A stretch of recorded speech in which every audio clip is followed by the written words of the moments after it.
como você se sentiria se o presidente que você elegeu fosse derrubado por um golpe? Se as eleições fossem limitadas para que o seu novo candidato não tivesse como ganhar ou até mesmo como participar? Se toda vez que o seu partido ganhasse uma eleição, as regras fossem mudadas para que ele não pudesse governar ou não pudesse influenciar no caso do legislativo?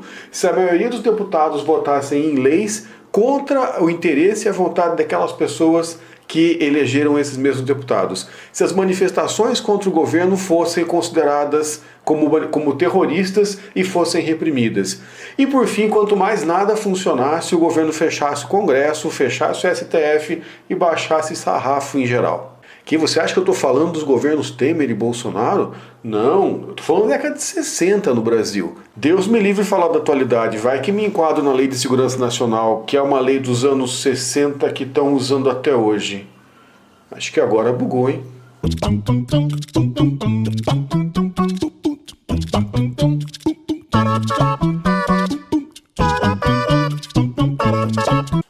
Tem duas coisas que se fala sobre a democracia na época do começo da ditadura militar, principalmente ali durante o golpe e um pouco depois, durante o processo do fechamento do regime e da luta armada, que são as seguintes.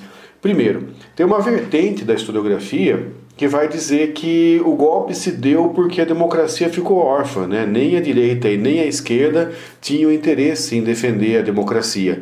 E aí, portanto, a gente acabou tendo o golpe por conta disso. Essa é a interpretação de historiadores, entre eles o Marco Antônio Villa. Ele não é o principal nome, né? A pessoa que mais estuda isso, né? Que se dedica mais a isso, mas ele é uma das pessoas que acabam divulgando e divulga mais frequentemente essa visão das coisas. Há quem pergunte se o Marco Antônio Villa tem algum parentesco com o Pâncio Villa. O quê? Eu já fiz essa piada antes? E ninguém achou graça também naquela vez? Ninguém achou graça agora também?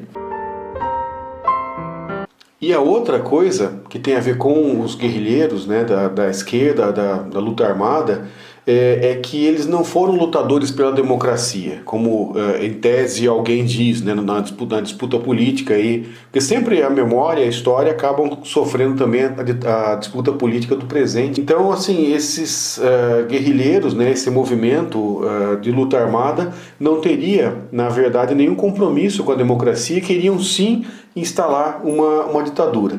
Vamos falar da primeira coisa lá, de que ninguém, né, nem direita nem esquerda, estavam preocupados com a ditadura na época do golpe, que é 63, 64.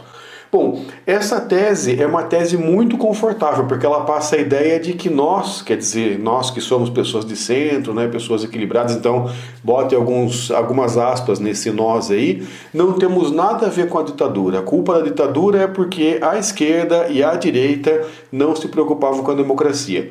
Por que isso é simplista?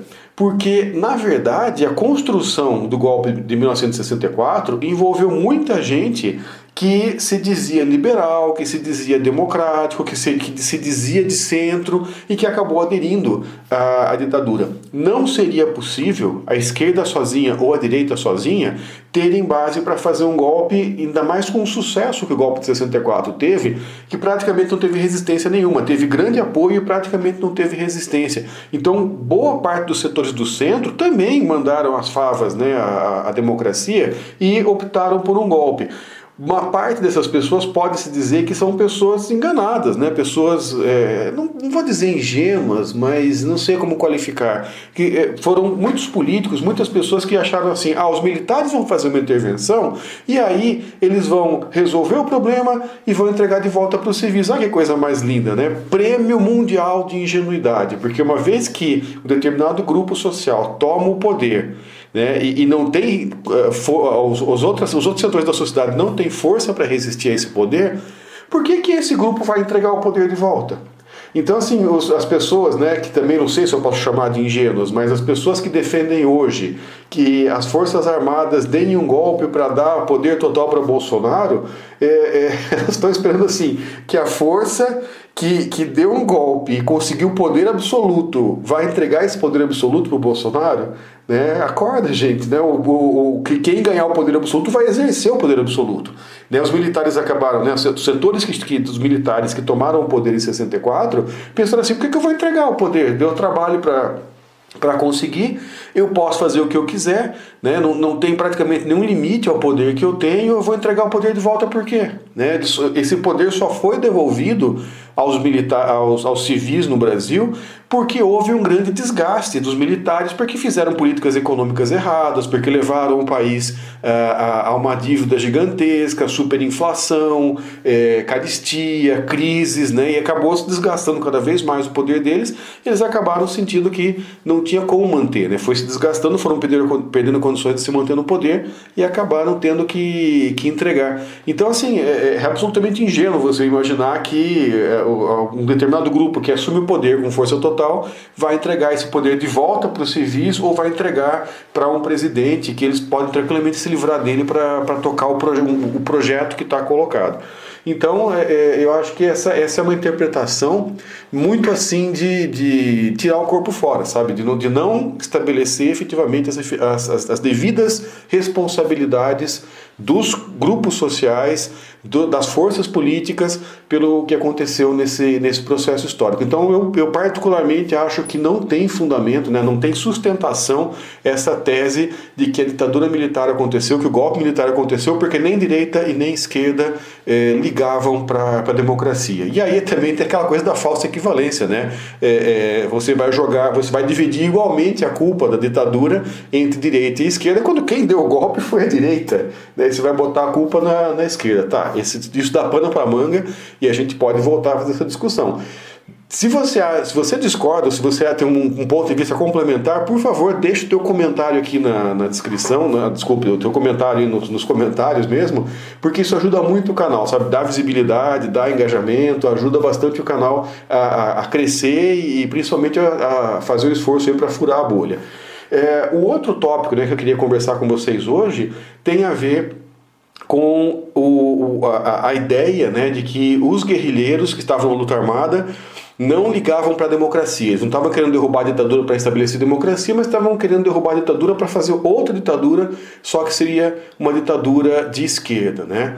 Bom, eu adoro essa leitura pelo seguinte: se os guerrilheiros estão errados de lutar por uma ditadura, né, dizendo que lutavam por uma democracia, então isso vale para os militares também, né?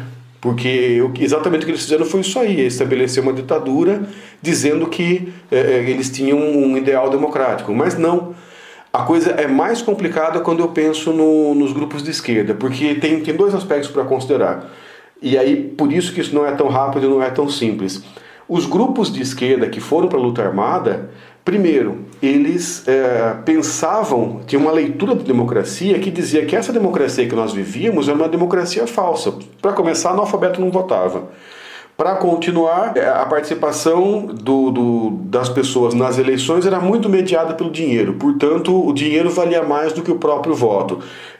E a forma como a coisa se estruturava era sempre para continuar beneficiando e garantindo o poder das classes dominantes. Então, para esses grupos de esquerda que acabaram indo para a luta armada, a democracia burguesa não era suficientemente democrática. Então, não se trata de dizer que eles estavam buscando uma ditadura. Na visão de mundo deles, e eles podem estar corretos, podem estar errados, é outro ponto para a gente discutir aí nos comentários, mas do ponto de vista deles, eles estavam derrubando uma democracia que era uma democracia de fachada, uma democracia que não tinha força social, era uma democracia só formal, não era uma democracia efetiva, né, material. O que eles pretendiam colocar num lugar, na visão deles, seria muito mais democrático, porque, por exemplo, uma ditadura do proletariado é uma ditadura da maioria, é um lugar onde as decisões são feitas diretamente pela maior parte do povo e a ditadura é feita contra a opressão, contra a classe dominante, a antiga classe dominante, né?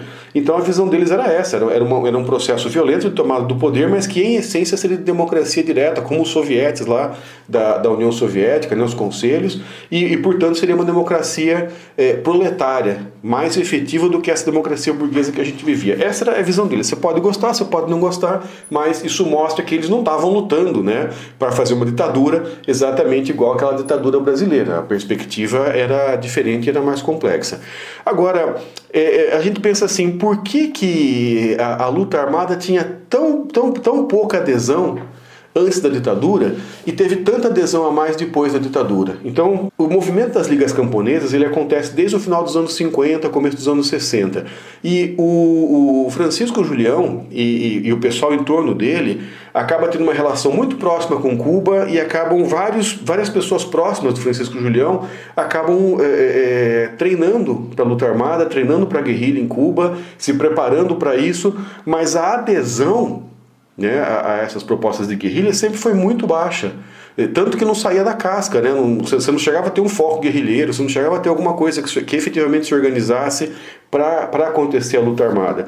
Aí você tem o golpe de 64, e as pessoas ficam na esperança de que esse golpe vai ser só por um período, e logo depois seriam eleições em 65, no fim as eleições são adiadas, daí muda a lei, mudam os partidos, pessoas que iam ser candidatas não podem mais ser candidatas, são presas, são expulsas do país, tem uma série de posturas ditatoriais, se reduz todos os partidos a 2 partidos, fecha os outros, enfim, uma série de arbitrariedades, né?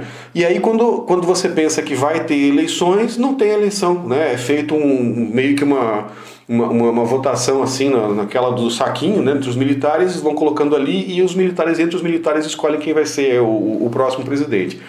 Aí as pessoas percebem que, na verdade, não adianta esperar, não adianta continuar esperando para mudar o país por conta de esperar que a democracia volte. Então eles falam assim, não dá para ser via eleição, vamos para as ruas fazer grandes manifestações para enfraquecer o governo, para a gente conseguir ter eleições, para a gente voltar para a luta democrática.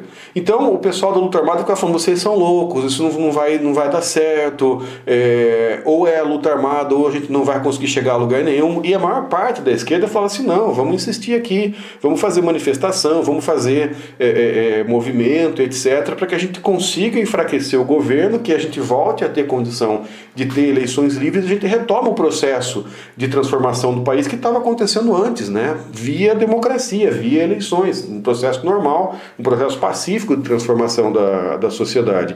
E o que vai acontecendo é que o regime vai se fechando cada vez mais, até que você tem o AI-5. O que o AI-5 faz? Ele fecha totalmente o país, fecha Congresso, fecha STF, acaba com as garantias individuais, libera geral, né, a tortura, desaparecimento, morte de pessoas, estabelece pena de morte. Então, assim, fecha e acaba completamente com a democracia. E aí o pessoal que queria luta armada falou, tá vendo? E o pessoal que não queria luta armada fala, pois é. Não é que vocês têm razão mesmo? Ou seja, quem é que vai alimentar os grupos que querem luta armada de razão, vocês estão certos, e de pessoas? É exatamente o jeito que o regime militar foi fechando e foi implementando ditadura. Então, eu posso dizer, de certa forma, que vamos dizer assim, a pouca legitimidade e o pouco afluxo de pessoas que tornou possível alguns movimentos armados, como, né, o movimento liderado pelo Marighella, o movimento liderado pelo Lamarca, a guerrilha do Araguaia, etc., o que tornou isso possível foi o Estado mostrando que, de fato, via democracia as coisas não se resolvem.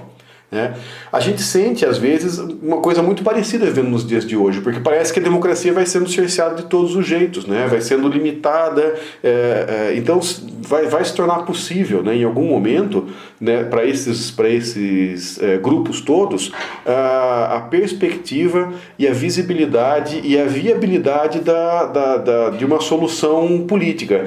Mas enquanto eu deixo a coisa fechada, né, e apontando para a ideia de que só pode existir uma transformação por meio da violência, quanto mais o regime se fecha, mais ele gera a sua oposição por meio, através das perspectivas de luta armada. Então, pessoal, é isso aí. Falamos aí uns minutinhos sobre a situação, né, da democracia, a questão da democracia nas origens e no fechamento do regime militar, metade até o final da década de 60, primeiros momentos ali, quando acaba a guerrilha do Araguaia dos anos 70, e aí a gente faz uma reflexão sobre os dias de hoje, né? Parece que esse fechamento todo da democracia, ou essas zonas de sombra em que a lei não chega, a democracia não funciona no Brasil, vão desanimando as pessoas. Então, vai fechando as possibilidades para a ação democrática. Hoje não tem mais essa perspectiva de uma ação política violenta por parte da esquerda, né? A gente vai vendo muito mais isso, as ameaças muito mais fortes disso por parte da direita no nosso país.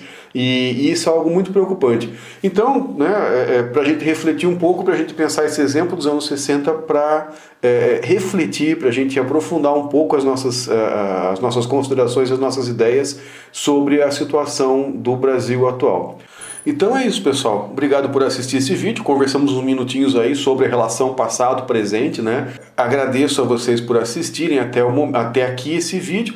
Aquela coisa, aquele pacote do YouTube, né? Curta, compartilhe, toque o sininho, comente para ajudar aí a dar engajamento no vídeo, para ajudar a gente a furar a bolha. E até a próxima.